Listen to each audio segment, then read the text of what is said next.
Sejam bem-vindos. Antes de começar, gostaria de saber a que horas e de onde está falando. Não esqueça de deixar um like, isso ajuda demais o canal.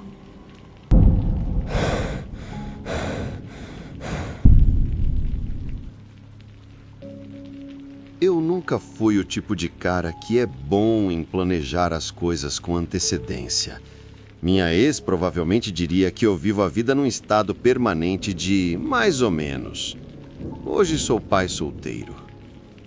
Minha filha, Mia, tem 8 anos. E quando ela está comigo, eu tento manter as coisas o mais estáveis e normais possível. Mas quando ela não está, eu admito que meu apartamento parece ter sido decorado por um cara que acha que cadeiras dobráveis contam como móveis da sala. Em fevereiro de 2021, eu tinha acabado de me mudar para um apartamento novo em Spokane, 2 quartos, piso de linóleo na cozinha e uma vista para o estacionamento que eu fingia ser algo rústico urbano. Meu orçamento não dava para muito. Então fiz o que sempre faço quando preciso de algo, mas não quero pagar o preço cheio. Fui para o Craigslist. O Craigslist é basicamente o IKEA do pai solteiro. Você não vai lá por beleza ou design, vai porque alguém está vendendo uma cômoda por $50 e se você apertar os olhos, pode fingir que é vintage. O que eu realmente precisava era de um sofá. O meu antigo já tinha desistido há meses. Molas aparecendo pelas almofadas, fita adesiva segurando um dos braços. A Mia costumava pular nele como se fosse uma cama elástica, até que eu tive visões dela desaparecendo dentro dele como um buraco. Joguei fora durante a mudança e disse para mim mesmo, no primeiro pagamento do novo lugar, vou comprar algo mais decente. Vasculhando o Craigslist, encontrei um que parecia razoável. Marrom, de microfibra, meio embolorado, mas as fotos mostravam que estava em forma decente. O anúncio dizia $80. Precisa buscar casa de não fumantes. $80 estava no meu limite. Barato o suficiente para ignorar aquela vozinha na minha cabeça dizendo isso pode cheirar como cachorro molhado. Peguei a caminhonete do meu amigo, carreguei o sofá e arrastei para o meu apartamento com aquele orgulho suado que só um cara divorciado e sem força no braço entende. Coloquei no lugar, dei um passo para trás e pensei, parece um sofá. Missão cumprida. Naquela primeira noite, me estiquei nele com uma pizza congelada e Netflix. O negócio não era exatamente confortável. As almofadas afundavam em pontos estranhos, como se o dono anterior tivesse uma posição favorita para cochilar que ele se recusava a mudar por 10 anos. Ainda assim, era melhor que sentar no chão. Demorou alguns dias para eu perceber que algo estava errado. O cheiro não era forte, nada como xixi de gato ou coisa assim, mas era fraco, rançoso, tipo suor velho misturado com mofo. Achei que talvez tivesse ficado no porão. Borrifei um spray de ar fresco até o ar praticamente brilhar e segui em frente. Mas aí começaram a aparecer pequenas coisas. Uma noite, me mexendo no sofá, ouvi um barulho metálico. Enfiando a mão entre as almofadas, puxei uma moeda de 25 centavos. Nada demais, sofá é comilão de moedas. No dia seguinte, enquanto passava o aspirador, vi um elástico de cabelo cair debaixo do assento. Rosa, esticado, com um fio de cabelo escuro ainda preso. Eu não guardo elásticos de cabelo, e os da Mia são todos coloridos, comprados na Target. Disse para mim mesmo que era normal. As pessoas perdem coisas no sofá. É quase para isso que ele serve. Mas com o passar dos dias, apareceu mais. Um recibo de supermercado amassado, datado de quase um ano atrás. Um ingresso de cinema tão desbotado que mal dava para ler o título. Um grampo de cabelo, uma lixa de unha. Era como se o sofá tivesse tossindo pedaços da vida de outra pessoa. A curiosidade já tinha me tomado. Num sábado, quando a Mia estava na casa da mãe dela, decidi fazer uma escavação completa. Tirei as almofadas, enfiei o braço o máximo que pude e varri com a mão para frente e para trás. Meus dedos tocaram algo fino e de papel. Apertei e puxei. Era um caderno, um pequeno diário de couro preto com uma tira elástica frouxa. Fiquei sentado no chão olhando para aquilo, coração batendo mais rápido do que queria admitir. Por um segundo pensei, legal, talvez esteja cheio de desenhos ou um diário, algo artístico. Mas mesmo assim, uma parte de mim sabia que não ia ser nada simples. Abri o caderno. Mesmo antes de ler, a caligrafia me deixou desconfortável. Apertada, torta, quase raivosa. Palavras grudadas umas nas outras, como se a escritora não conseguisse desacelerar. Na superfície parecia inofensivo. Datas, uma descrição de alguém chamada Ellie. Parece que Ellie era bonita, perfeita, sempre usando tênis azuis. Folhei para frente e as notações começaram a ficar mais obsessivas. A escritora falava de observar Ellie em cafeterias, seguir o carro dela, anotar o que ela comia, com quem falava.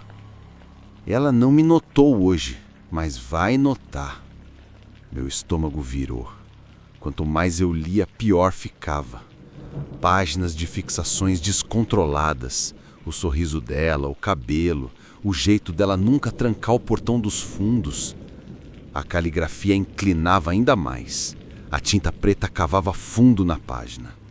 Se ela não me notar, eu vou fazer ela falar. E então, uma anotação que me parou completamente. Ninguém a vê desde terça-feira. Estão colando cartazes, mas eu sei onde ela está. Fechei o diário como se ele tivesse me queimado. Fiquei sentado no chão do meu apartamento, o diário no colo, percebendo que segurava algo que poderia pertencer a...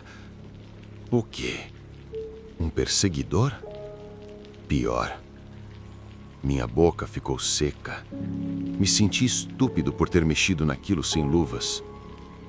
Por um tempo, só olhei para o sofá, aquele sofá barato de $80. Alguém tinha escondido aquilo ali, esquecido ou deixado de propósito? Na manhã seguinte, levei o diário para a delegacia. O policial na recepção folheou o caderno, perguntou como eu o consegui.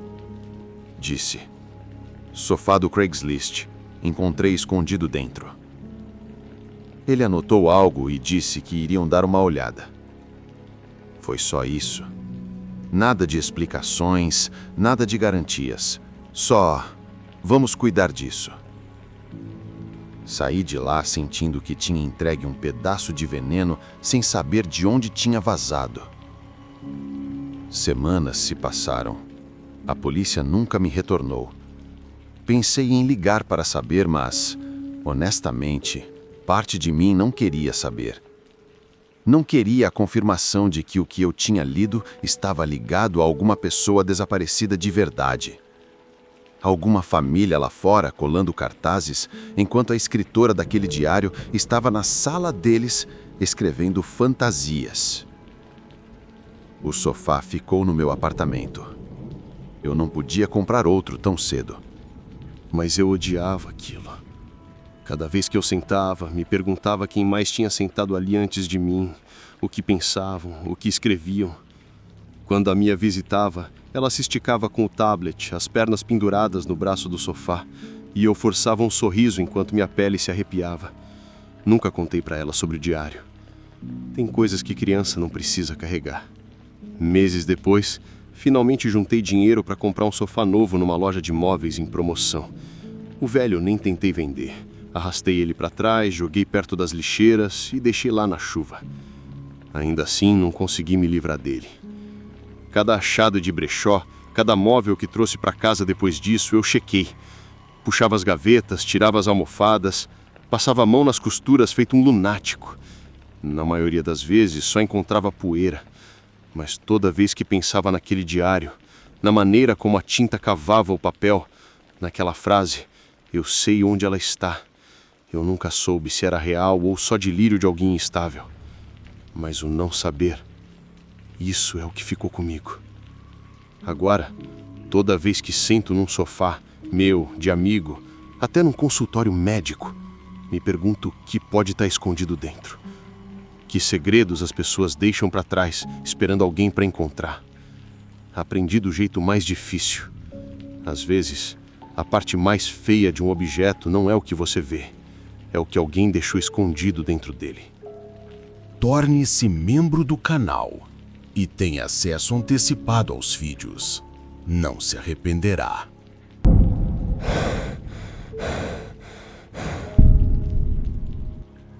Demões em dezembro é tão silenciosa que você pode ouvir a casa reclamando para si mesma, o aquecedor desligando, a casa rangendo enquanto esfria. Tenho 31 anos, sou editor freelancer para canais do YouTube e na maioria das noites trabalho até tarde na mesa de jantar, enquanto meu marido, Matthew, dorme no corredor. O monitor do bebê está sempre ao meu lado, com a tela mostrando meu filho de 5 meses, Theo, dormindo no berço. Era nossa rotina. Banho, mamadeira, um projetor bobo de baleia que jogava estrelas falsas no teto e depois a máquina de som ajustada para o som de chuva. Nada sofisticado, mas funcionava.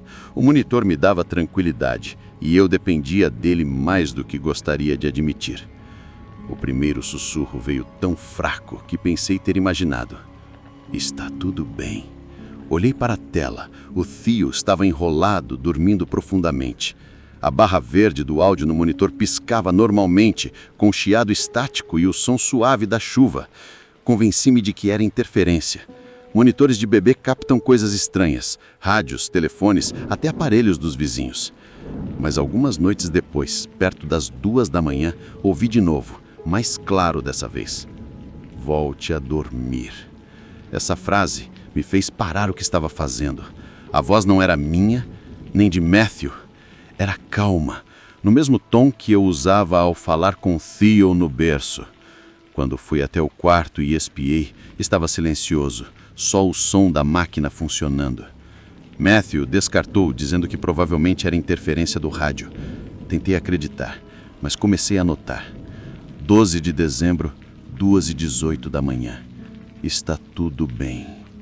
14 de dezembro, 3h01 da manhã. Volte a dormir. 18 de dezembro, 1h56 da manhã. Bom menino. Sempre as mesmas palavras tranquilizadoras. Tentamos tudo.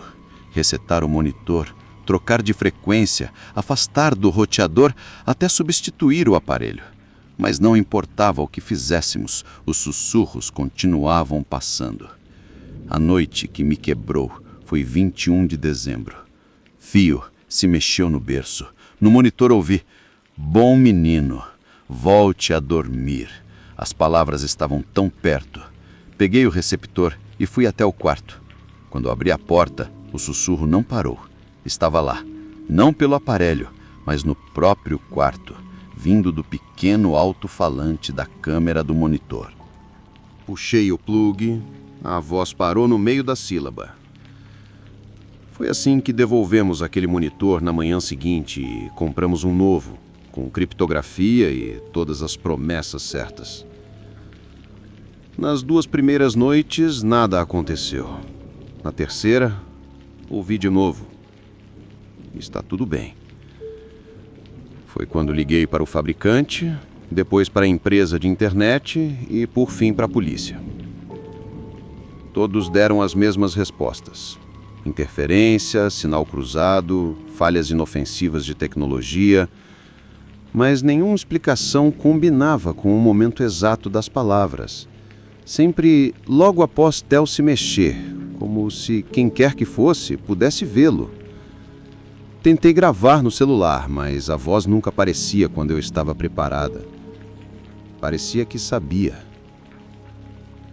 A parte mais assustadora não eram as palavras em si, mas o quão comum soavam. Gentis, suaves, As mesmas frases que eu dizia todas as noites. Ouvir aquilo vindo de alguém ou algo que não fosse eu fez o quarto do bebê parecer que não nos pertencia mais. Trancamos todas as configurações. Até puxamos um velho monitor analógico de áudio. Ele fazia chiados e estalos como uma fogueira, mas era um barulho honesto. O monitor novo e moderno ainda sussurrava. Com o tempo, a frequência diminuiu, mas nunca parou totalmente. Às vezes eu acordava no meio da noite sem motivo, com o coração disparado, esperando e ouvindo aquela voz familiar. Outras vezes ela entrava casualmente. Shhh. Só uma palavra, mas suficiente para arruinar o resto da minha noite. Ainda não sei o que era. Racionalmente posso falar sobre interferência, sinais perdidos, até alguém hackeando monitores de bebê. Mas lá no fundo, não consigo tirar da cabeça a lembrança de estar no quarto naquela noite, segurando meu filho, enquanto uma voz que não era minha sussurrava conforto para o quarto dele. Agora, mesmo com o Theo mais velho, eu ainda mantenho o volume do monitor baixo. Ainda coloco fita nos LEDs. E, de vez em quando, no meio da noite, fico acordada ouvindo uma voz que não é nossa.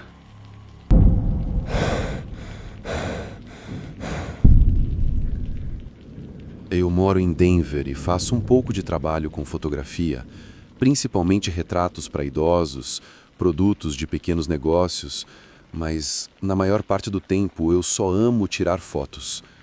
Em abril de 2021, um grupo de amigos e eu fizemos uma viagem de fim de semana. Passeamos pela cidade, visitamos mirantes nas montanhas e comemos muita comida de lanchonete. Quando voltamos para casa, sentei na minha mesa para fazer o que mais gosto: organizar, editar e reviver a viagem quadro a quadro. Comecei a olhar as fotos como sempre faço, analisando composição, a luz e o equilíbrio. Foi então que um detalhe me chamou a atenção. Um homem quase totalmente fora de quadro, do lado esquerdo, parecendo um erro. Boné de beisebol, jaqueta escura, mãos nos bolsos. À primeira vista, nada especial, apenas mais um estranho ao fundo. Mas o jeito que ele levantava o queixo dava a impressão de que ele sabia que eu estava ali. Segui adiante. Em fotos de cidade, sempre tem gente no fundo. Porém, mais tarde, enquanto editava fotos do mirante nas montanhas, o vi novamente. Dessa vez, mais longe, parado na crista do morro vizinho. Mesmo boné, mesma jaqueta, mesma postura rígida. Senti um aperto no peito. Queria acreditar que era só coincidência. Muitas pessoas usam jaquetas escuras e bonés. Mas conforme eu fui passando pelas fotos do fim de semana, ele apareceu de novo, refletido na vitrine de uma padaria, borrado, mas lá estava. E outra vez, em uma foto de rua, onde ele era o único olhando diretamente para a câmera, enquanto todo mundo olhava para outro lado. Em uma foto do grupo no restaurante, ele apareceu pela janela do outro lado da rua, com o queixo levantado do mesmo jeito de antes. O que me deixou inquieto não foi só o fato dele aparecer em várias fotos, mas o jeito como ele sempre me encarava. Testei, dando zoom para tentar provar que estava imaginando coisas, mas até o reconhecimento facial do Lightroom o identificou nas diferentes fotos. 4 locais, 2 dias, sempre alinhado com minha lente. Mostrei para alguns amigos. Eles riram. "Você tem um fã", um disse. Outro deu os ombros. Coincidência. Tentei rir junto, mas a linguagem corporal daquele cara mexia com minha cabeça. Ele não estava apenas nas fotos, ele sabia que estava. Imprimi uma folha de contato com as fotos onde ele aparecia. No papel o padrão ficou ainda mais claro. Em todas as fotos, a postura dele era a mesma, ombros retos, queixo levemente levantado. Ele não olhava para a vista ou para a multidão, olhava para mim. O que mais me incomodou foi a foto do cruzamento. Tirei pelo para-brisa do carro, uma foto borrada, quase sem nada. Mas lá estava ele de novo, saindo da calçada, perfeitamente alinhado com a câmera. De todos os quadros daquele fim de semana, essa foi a que mais me convenceu. Ele não tinha apenas aparecido ao fundo. Ele estava nos seguindo. Nada aconteceu durante a viagem. Ninguém se aproximou da gente, nenhuma situação estranha. Se você me perguntasse logo depois, eu diria que foi um ótimo fim de semana. Mas as fotos contavam outra história. Alguém estava nos observando. E não só observando, mas se certificando de que eu o visse depois. Quem você chama para algo assim? Quero dizer, o que eu poderia dizer? Soar ridículo, até na minha cabeça. Com licença, policial. Acho que alguém está me perseguindo através das fotos. Em vez disso, mudei meus hábitos. Parei de colocar geotags nas fotos online e demorei a postar até já ter saído do lugar. Os outros esqueceram o assunto. Me zoaram um pouco, mas para eles era só ruído de fundo. Para mim, ficou. Fotografia costumava significar congelar bons momentos. Agora, eu dou zoom em cada canto de cada foto, com medo do que vou encontrar olhando de volta. A verdade é que nunca vou saber quem ele era. Talvez um viajante com o mesmo roteiro, talvez alguém que notou a câmera e quis brincar com isso, ou talvez alguém que queria que eu o notasse e ninguém mais. Eu ainda tiro fotos. Ainda amo isso, mas não consigo olhar um conjunto de fotos sem escanear o fundo, esperando vê-lo de novo. Boné, jaqueta, queixo levantado, olhando diretamente para mim. Porque uma foto sempre diz, eu estive aqui, e aquelas imagens sussurram de volta. Eu também.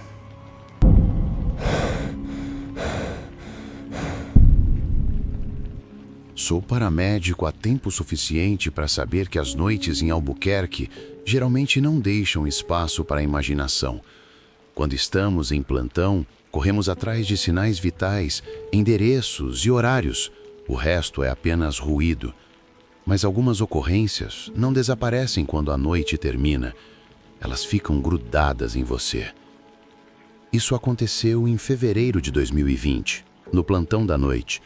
Eu e o Grievous estávamos posicionados perto do Corse, estacionados em um estacionamento meio vazio. Ele rolava a tela do celular enquanto eu instalava uma luva, como se fosse um elástico. A calma habitual antes da chamada quebrar o silêncio. Medic 8, respondam código 2. Dificuldade para respirar. Homem adulto. Família no local. Corpo de Bombeiros de Albuquerque a caminho. Saímos. Quanto mais ao sul dirigíamos, mais fracas ficavam as luzes da cidade. Quando chegamos ao endereço, os faróis iluminaram uma pequena casa escondida à beira da estrada. Arbustos avançando dos dois lados, e na frente, imóvel, estava uma menina de uns 15 anos, talvez 20 passos além da cerca. Uma garota com uma camisola de hospital, pernas nuas, pés descalços, o rosto pálido, o cabelo escuro, caído e sem vida. Grievous, eu disse. Olhe! Ele se inclinou, franzindo os olhos. O quê? Só vejo o horizonte. Não discuti, mas não consegui tirar os olhos dela. Então a porta da frente se abriu e uma mulher começou a acenar freneticamente, me puxando de volta para o chamado. Lá dentro, o paciente estava sentado em uma poltrona reclinável, ofegante, com os lábios arroxeados, clássica crise de DPOC. Coloquei o manguito, prendi o oxímetro, encaixei a máscara de oxigênio sobre as orelhas dele. Grievous preparou o nebulizador enquanto a esposa tentava não chorar. O corpo de bombeiros chegou com suas grandes bolsas. Um deles perguntou se queríamos que varressem o quintal. Respondi, depois que tirarmos ele, porque o dever vem primeiro. Fizemos a transferência, cobri-o com um cobertor e prendi o monitor. Ao empurrá-lo para fora, olhei para o horizonte. Vazio. A figura pálida havia desaparecido. No caminho, eu viajei com ele, trocando os nebulizadores, vendo a saturação de oxigênio subir lentamente. No hospital, o terapeuta respiratório assumiu o caso. Enquanto a esposa assinava os papéis, perguntei à enfermeira responsável: alguma paciente de camisola desaparecida esta noite? Adolescente, talvez 20 anos, cabelo escuro? Ela balançou a cabeça. Não por aqui. Teríamos um relatório se alguém tivesse saído. Mas eu sabia o que tinha visto. Passei metade da minha vida lidando com essas camisolas. O que não me sai da cabeça é o momento antes de carregarmos o paciente. Olhei para trás mais uma vez, por hábito. Por um segundo, menos que um piscar de olhos, achei que a vi de novo, mais perto. Mesmo as pernas pálidas, mesmo a camisola solta. Mas foi o ângulo que ficou marcado.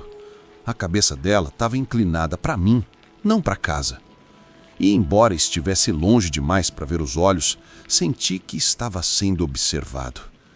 Não como um estranho passando, não como alguém curioso. Observado, como se ela estivesse esperando. Então Revaz disse: "Vamos." E eu me virei. Quando olhei novamente, só havia galhos balançando ao vento. O corpo de bombeiros garantiu que a varredura não encontrou nada. O hospital confirmou que nenhum paciente havia saído por conta própria. E ainda assim, aquela quietude, o fato de ela não ter se mexido, não ter chamado por ajuda, ficou gravado em mim. Pessoas em sofrimento acenam, cambaleiam, ou pelo menos olham em direção a quem pode ajudar. Ela não. Ficou ali, como se alguém a tivesse colocado na beira da escuridão e dito para ficar parada. Semanas depois, aquela chamada ainda me assombrava. Então, certa noite, estávamos posicionados perto daquele mesmo trecho, quando um paramédico veterano do Corpo de Bombeiros começou uma conversa. Mencionei a garota, meio brincando, procurando alguma explicação racional. O rosto dele não mudou. "Você não é o primeiro", disse. Alguns anos atrás, um novato jurou ter visto uma paciente com camisola perto da linha de árvores. Mesma coisa, parecia limpa demais, imóvel demais. Ele avisou, mas ninguém estava desaparecido. Outro paramédico entrou na conversa, baixando a voz. "Dizem que uma garota fugiu do hospital psiquiátrico estadual nos anos 90. Nunca a acharam. Alguns veteranos a chamam de a observadora. Aparece perto da linha de árvores, some se você piscar, sempre com uma camisola." Eles riram depois, mas não de um jeito divertido, mas como quem a subia para passar por um cemitério. Não estou dizendo que acredito em fantasmas. Também não estou dizendo que não. Mas vou te dar. Sei o que vi e sei o que senti. O peso de ser observado. Engraçado como uma ocorrência muda tudo. Aquela parte da estrada não significava nada para mim. Agora eu olho para a linha de árvores, não porque espero vê-la, mas porque parte de mim teme que vou. Essa é a chamada que ficou comigo. Não o paciente com DPOC, nem o nebulizador que administrei ou os dados que anotei. A garota da camisola, que ficou imóvel demais, que não deixou vestígios, que talvez nem estivesse ali de verdade. E vou ser honesto, às vezes me pergunto se uma noite, quando eu passar por aquele trecho novamente, ela estará mais perto do que da última vez.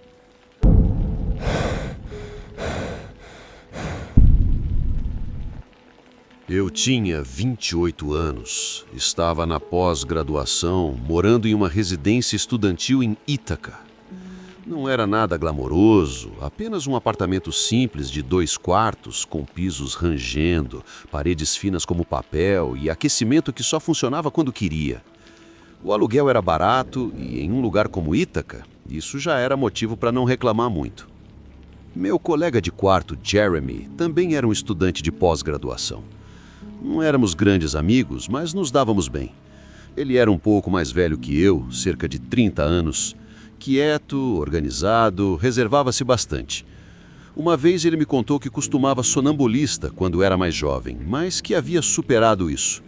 Foi exatamente assim que ele falou, como se fosse um corte de cabelo ruim que já havia crescido. Na época, pensei que era só mais um detalhe estranho que as pessoas soltam para puxar assunto.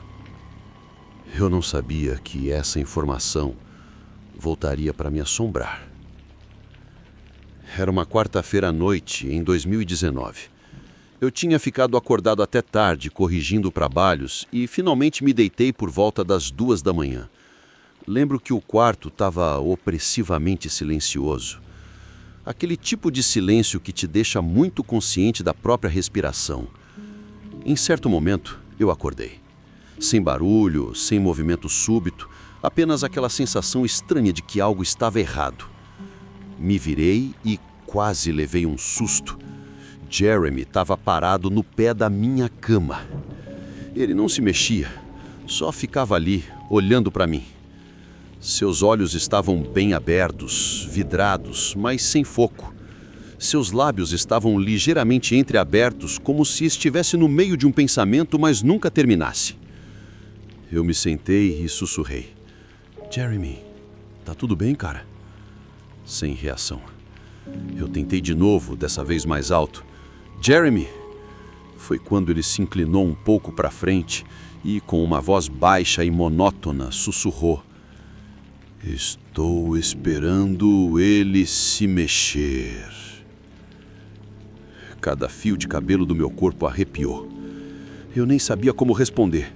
Só fiquei ali olhando para ele até que ele virou a cabeça devagar, quase mecanicamente, e saiu do meu quarto.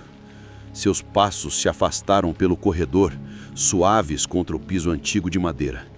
Fiquei sentado por pelo menos 10 minutos, com o coração acelerado antes de finalmente me levantar, trancar a porta e forçar-me a voltar para a cama. Na manhã seguinte, perguntei a ele sobre aquilo. Ele parecia realmente confuso, disse que não sonambulava há anos e riu da situação. Cara, se eu sonambulasse, não me lembro de nada. Queria acreditar nele. Sonambulismo fazia sentido, certo? Era a explicação lógica. Mas a frase "estou esperando ele se mexer" ficou ecoando na minha cabeça. Quem era ele? Eu? Outra pessoa? Uma semana depois, aconteceu de novo. Acordei por volta das 3 da manhã. A luz do corredor estava acesa. Minha porta estava entreaberta, mesmo eu sempre a fechando bem. Quando olhei para fora, vi Jeremy parado no corredor, de frente para a minha porta, sem se mover, sem piscar. Dessa vez não disse nada. Apenas saí da cama, fechei a porta com força e tranquei. Na manhã seguinte, ele agiu normalmente, cozinhando mingau e cantarolando. Perguntei se ele tinha acendido a luz do corredor na noite anterior. Ele balançou a cabeça. Não, deve ter sido você, mas eu sabia que não tinha sido. A terceira vez foi a pior. Era quase o final de janeiro. Eu tentava ignorar o mau pressentimento, dizendo a mim mesmo que era só estresse ou falta de sono. Mas naquela noite ficou claro que não era só coisa da minha cabeça. Acordei novamente no mesmo silêncio, e lá estava ele, mais perto do que nunca. Não mais no pé da cama, mas bem ao meu lado. Eu conseguia ver cada detalhe do rosto dele à luz fraca do poste na rua. Seus olhos estavam abertos, fixos em mim, a respiração lenta. Antes que eu pudesse dizer algo, ele sussurrou de novo na mesma voz monótona. Ele está quase pronto. Foi demais para mim. Levantei rápido, o empurrei e gritei seu nome. Ele piscou rapidamente, parecendo confuso, como se tivesse acabado de sair de um transe. Depois murmurou: "Que diabos?" e saiu cambaleando do quarto. Não consegui dormir o resto da noite. No dia seguinte, o confrontei. Ele jurou que não lembrava de nada. Disse: "Talvez eu estivesse sonhando, talvez estivesse estressado." Ficou na defensiva, como se eu estivesse acusando-o de algo. Mas aqui está a parte que ainda me deixa enjoado. Alguns dias depois, enquanto limpava a sala, encontrei o velho caderno do Jeremy preso debaixo da estante da TV. Não resisti e folheei. Na maior parte eram anotações de aula, mas no final haviam páginas cheias de frases fragmentadas escritas repetidamente, como se alguém estivesse rabiscando em transe. Ele vai se mexer. Ele está quase pronto. Não o acorde ainda. Fechei o caderno com força e o coloquei de volta onde o encontrei, sem querer que ele soubesse que eu o havia visto. Mudei-me 2 semanas depois, usando a desculpa de precisar de mais espaço. Até hoje, não sei se Jeremy realmente sonambulava ou se havia algo mais acontecendo. Não sei se ele mesmo tinha consciência do que dizia ou se aquelas palavras eram para mim. Mas às vezes acordo no meio da noite e juro que ainda posso ouvir aquele sussurro. Estou esperando ele se mexer. E tenho a sensação de que um dia vou descobrir exatamente quem é esse ele. Se você de repente se sentir muito consciente da escuridão atrás de você, eu também. Curta o vídeo, se inscreva para não perder o próximo susto e me conte nos comentários o que te assustou mais hoje. E se você achou que sua casa era um lugar seguro, espere até ouvir o que acontece quando as únicas paredes ao seu redor são feitas de lona. Clique agora para assistir a 4 histórias horripilantes de acampamento, onde o mais assustador não é o que você ouve, mas o que esteve ouvindo você a noite toda. Obrigado por assistir. Fique alerta, fique seguro. Nos vemos no próximo pesadelo. Muito obrigado por acompanhar esses relatos. Deixe seu like e comente o que achou e até mais.